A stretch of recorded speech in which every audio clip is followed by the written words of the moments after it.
सभी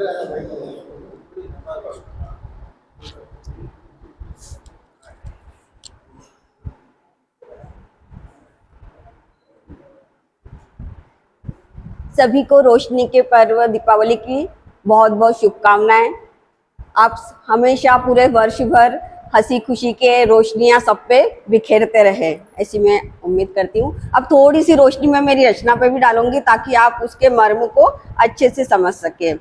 हम सबके जीवन में एक दौर ऐसा जरूर आता है जिसमें हम अपने मम्मी को या पापा को समझ नहीं पाते हैं, और जब वक्त करवट बदलता है और हम उसी मोड़ पे खड़े हो जाते हैं, तब हमको हमारी मम्मी पापा की बहुत याद आती है और हमको इस बात का एहसास होता है कि काश हम उस वक्त समझ पाते।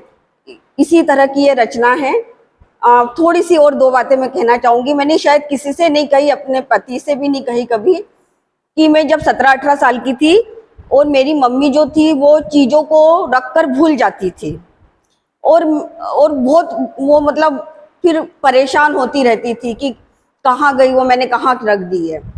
तो मैं सोचा करती थी, उसमें बहुत सारी महत्वपूर्ण चीज़ें भी होती थी, तो मैं सोचती थी कि इतनी महत्वपूर्ण चीज़ें मम्मी रखकर कैसे भूल सकती है, इतनी महत्वपूर्ण। पर थैंक गॉड कि मैंने कभी मम्मी से बात बोली नहीं, मतलब फिर मैं शायद बदतमीज कहलाती, पर मैंने बात ये मन में रखी हमेशा, मैं कभी बोला नहीं कभी। और मैं सोचा करती थी कि आखिर कैसे भूल सकता है कोई इतनी महत्वपूर्ण बात, महत्वपूर्ण चीजें रखकर कैसे भूल सकते हैं। फिर जब मैंने महसूस किया, जब मैं उस मोड़ पर अब मैं खड़ी हूँ, मेरा 15 साल का बच्चा है, 15-16 साल का, और जब वो मुझे दिन में तारे दिखा देता है तो मैं सोचती हूँ कि हम तो 4 भाई बहन थे और उन 4 भाई बहनों की जिम्मेदारियों को करते हुए उनका ये भूलना कितना सहज था। अगर मैं उस समय उनको समझती और उनके 2 बोल उनको प्रशंसा के बोलती तो शायद वो और अधिक ऊर्जा से भर जाती। पर अब वो शायद मेरी अनुभवी आंखें देख के खुद ही समझ जाती है कि मैं सब कुछ समझ चुकी हूँ अब। पर मुझे ऐसा लगता है अभी भी, तो इसी कारण मैं ये रचना पढ़ रही हूँ और पता नहीं किसका फोन भी आ रहा है, मैं इसको काट देती हूँ। कट भी नहीं रहा है वो। रचना इसमें है।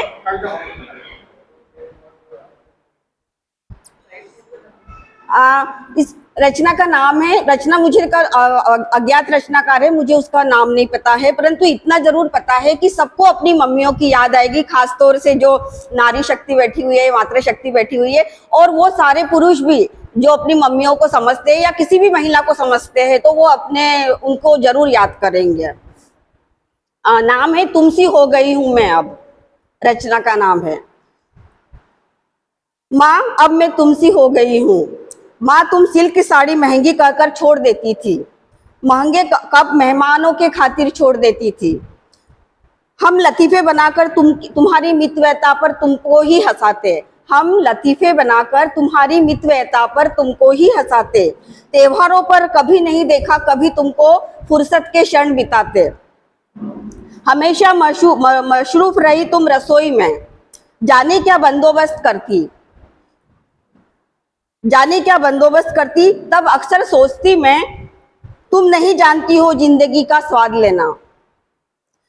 लेकिन अब महसूस कर पाती हूँ जिम्मेदारियों के सुराग से चुप से सरक जाती है तमाम मस्खरी। कभी वक्त निकाल के संवरते नहीं देखा तुमको, मैं झुंझलाती 100 दफा तुम्हारी हड़बड़ी भरी गड़बड़ियों पर, मैं झुंझलाती 100 दफा तुम्हारी हड़बड़ी भरी गड़बड़ियों पर। कैसे गर्म कढ़ाई से चटका लेती हो, कैसे गर्म कढ़ाई से चटका लेती हो, हाथ अपना हाथ पर जले निशान बुरे दिखते हैं। एड़िया फट जाती है आपकी, एड़िया फट जाती है आपकी, कुछ तो ख्याल करा करो अपना। सब्जी चॉपर बोर्ड पर क्यों नहीं काटती, उंगलियों पर चाकू की ये निशानियां अच्छी नहीं लगती। शर्मिंदा करती मैं तुम्हारी तमाम लापरवाहियों पर, लेकिन अब खुद जब उस केंद्र पर खड़ी हूँ, जब मैं खुद उस धुरी के केंद्र पर खड़ी हूँ, तब समझने लगी औरत खो देती है सुध बुध रूप, श्रृंगार, शौक और उम्र, परिवार को आत्मा में धारण करते हुए। अब मैं जब गीले बालों से ही रसोई में घुस जाती हूँ, अब मैं गीले बालों से ही रसोई में घुसती हूँ, तुमसे ही तो लगती हूँ माँ। सारे पर्व रीति रिवाजों का प्रबंध करते करते गुजर जाते हैं। रसोई, छत, आंगन में फिरती और दिन ढले थक कर डूबी तुमसी ही दिखती हूँ अब मैं माँ। आंखों में पानी आने तक हंसी नहीं कब से, आंखों में पानी आने तक हंसी नहीं कब से, ऐसा याद आए तो तुमसी ही फीकी लगती हूँ अब मैं माँ। कोई सहेली भी स्नेहिलता से भिगो दे तो मन का हर लम्हा उस प्रेम में तुम झलकती हो माँ। दूर होकर भी मैं कभी खुद से, कभी आत्मीय और रिश्तों में तुमको टटोलती हूँ माँ। अब मैं तुमसी ही हो गई हूँ माँ।